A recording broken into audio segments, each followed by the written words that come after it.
மசால் வடை சாய் இது ஒரு famous combination தமிழ்நாட்டில் தெரியுமா? பாப்பா நல்ல கிறிஸ்பியாக டேஸ்டியாக செம.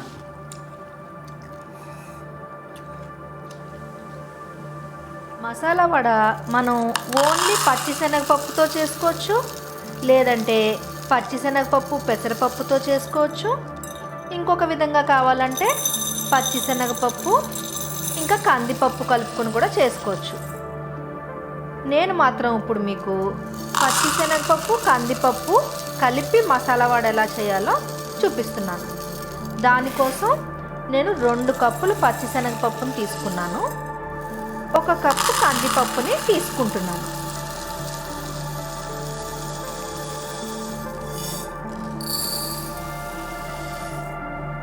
నేను చేస్తున్న పద్ధతిలో వడ మీకు చాలా సాఫ్ట్గా వస్తుంది. కొంతమంది క్రిస్పీగా గట్టిగా కొంచెం కావాలి అని అనుకుంటారు, వాళ్ళు ఓన్లీ పచ్చిశనగపప్పుతో చేసుకుంటే సరిపోతుంది. సో 2 రకాల పప్పుల్ని ఇక్కడ నేను విడిగా కడిగేసుకుని కావలసినంత నీళ్లు వేసి నానబెట్టుకుంటున్నాను. ఒక 4 గంటల సేపు ఈ 2 పప్పుల్ని నాననివ్వాలి. సో పరప ఊర వచ్చాச்சு அடுத்து என்ன? ఇప్పుడు నానిపోయిన రెండింటిని తీసుకుని మనం ఫస్ట్ గ్రైండ్ చేసుకోవాలి. సరే, ఓకేనా?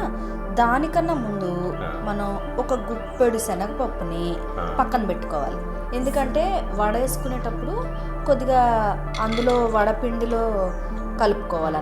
లాస్ట్లో పొట్టంక అది మేల తెలియదు, చూడడానికి బాగుంటుంది, తినడానికి కూడా. ఓకేనా, చేసేద్దామా? ఓకే. இது அரைக்கும் பொழுது இதோட கருவேப்பிலையும் சேர்த்து போட்டு அரைச்சணும். ఓకే, హెల్త్ కూడా నల్లది. ఓకే, 2 సెపరేట్గానే గ్రైండ్ చేసేస్తాను. సరే.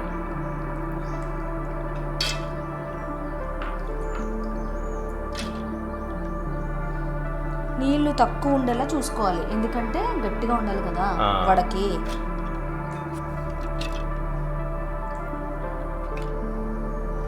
ఇలా బరకగా గ్రైండ్ చేసేసుకోవాలి. మరీ మెత్తగా గ్రైండ్ చేసుకుంటే బాగోదు. ఇప్పుడు రుబ్బేసుకున్న పప్పులో ఆనియన్స్ వేసేసుకోవాలి.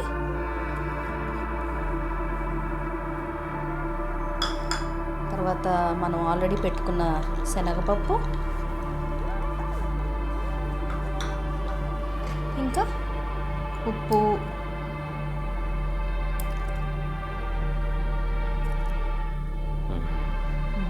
కారం కూడా పోడమా? కారం కూడా వేసుకోవాలి. కొంతమంది అయితే ఎండుమిరపకాయలు కూడా వేసుకుంటారు, మనం కారం వేసుకుంటాం. ఎలా వేసినా టేస్ట్ మాత్రం బాగుంటుంది. వడలు మీరే వేయాలి. వడ పొడలు ఎన్నో వేలయ్యా? అంతే కదా మరి. మిక్స్ చేసేసి వడ రెడీ చేయండి.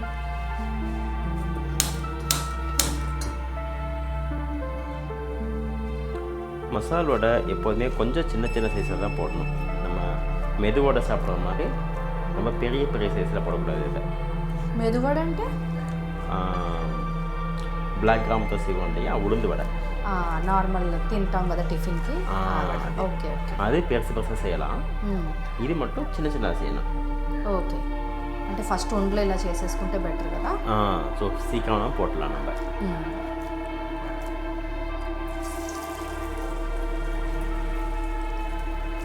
ఆస్ట్రేలియా లాంటి షేపులు చేయొద్దండో. నల్లదాని చేయవన్నా.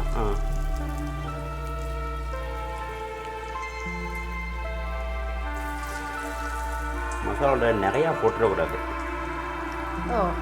கொஞ்சம் கேப் வச்சு தான் போடணும். இல்லைனாக்கா ஒன்றுக்கு గుద్దుకుని విడిపోతుంది, విడిపోయి బ్లాస్ట్ అవుతుంది మళ్ళీ. ஓரளவுக்கு பாயில் ஆன பிறகு வடையை எல்லாத்தையும் திருப்பி போட்டுருவோம்.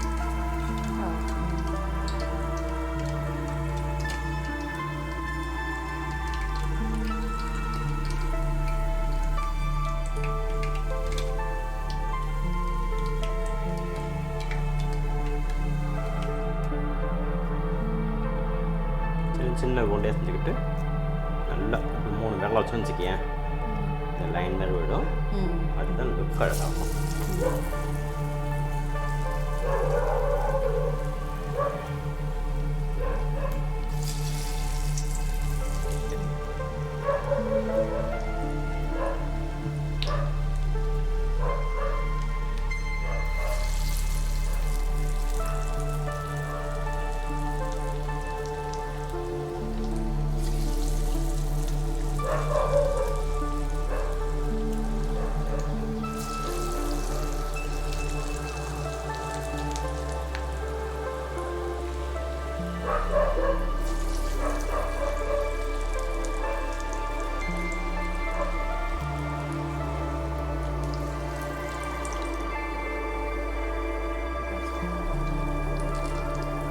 ఫ్రై అయిపోయిందండి, బాగా తీసేస్తున్నాను. మంచి కలర్ కూడా ఉంది.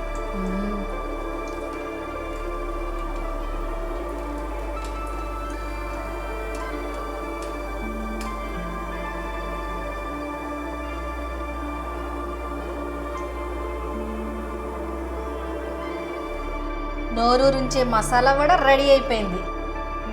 ఇంకా ఆలస్యం ఎందుకు, తినేద్దాం రండి. ஈவினிங் டீயோடு சாப்பிட்றதுக்கு இதை விட ஒரு பெஸ்ட் காம்பினேஷன் வேணுமா అన్న? మా వీడియో కనుక మీకు నచ్చినట్లయితే లైక్ చేయండి, షేర్ చేయండి. అలాగే ఈ డిష్ని మీరు ఇంటిలో ట్రై చేసి ఎలా వచ్చిందో కామెంట్ చేయండి. నా ఛానల్ని సబ్స్క్రైబ్ చేసుకోవడం మర్చిపోకండి.